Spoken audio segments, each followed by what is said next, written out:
नमस्कार मित्रों, मैं कमलेश कुमार आप सभी का संस्कृत साहित्य चैनल में स्वागत और अभिनंदन करता हूं। मित्रों, अभी पुराण चर्चा चल रही है और पुराण चर्चा में एक मुख्य बिंदु अवतार तत्व आता है। अवतार शब्द का अर्थ सामान्य अर्थ अवतरण है, अर्थात किसी ऊंचे स्थान से नीचे उतरने की क्रिया को अवतार कहते हैं। इस सामान्य अर्थ के अतिरिक्त इसका एक विशिष्ट अर्थ भी है। किसी महनीय शक्ति संपन्न भगवान अथवा देवता का नीचे के लोकों में ऊपर से उतरना तथा मानव या दिव्य रूप धारण करना। अवतार की सिद्धि दो दशाओं में मानी जाती है। एक, स्वीय रूप का परित्याग कर कार्यवश नवीन रूप का ग्रहण करना।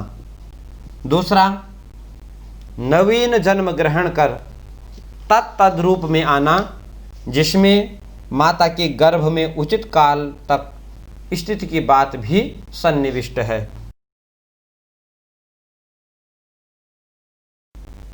दूसरा बिंदु है अवतार की प्रक्रिया।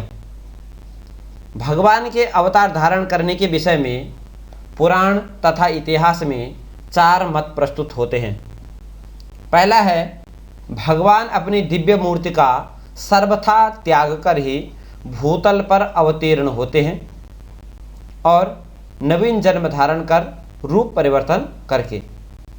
दूसरा, भगवान का केवल एक अंश ही इस धरातल पर अवतीर्ण होता है और द्वितीय अंश मूल स्थान में निवास करता है।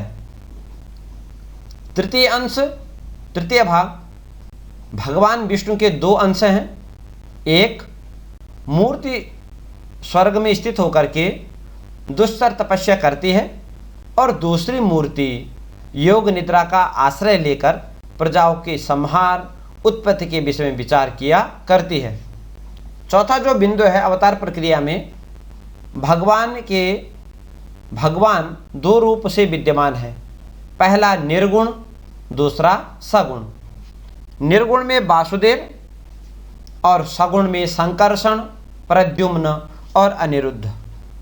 यह जो चौथा बिंदु है कि भगवान निर्गुण और सगुण, यह मत ज़्यादा प्रचलित है।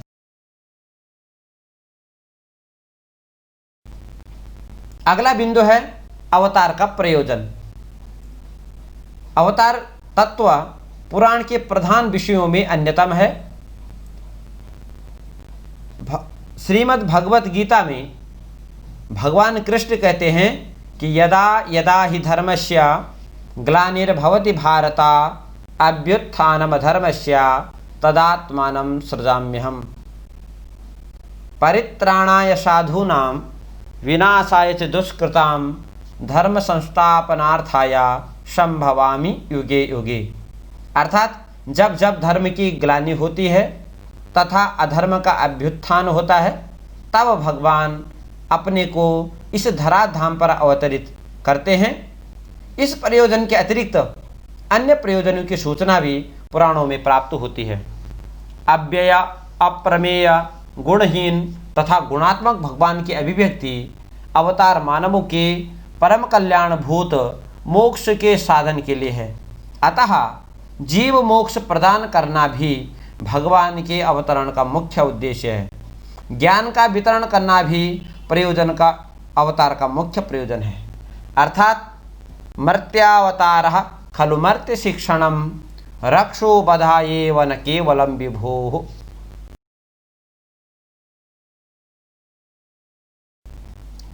अगला बिंदु है अवतारों की संख्या।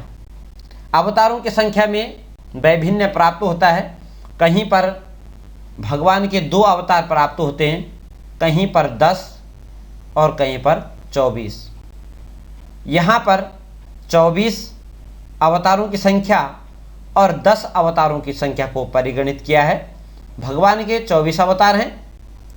पहला है कौमार सर्ग अर्थात सनक, सनंदन, सनातन और सनत कुमार।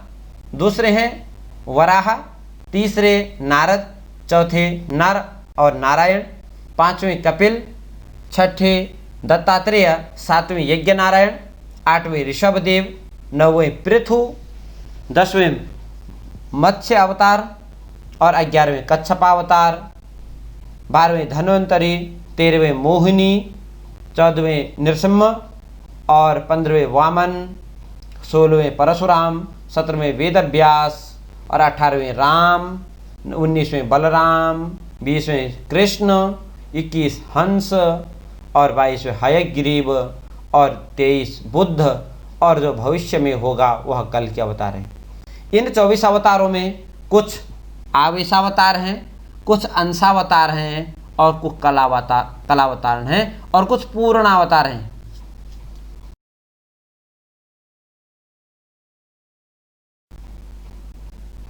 भगवान के 10 अवतार।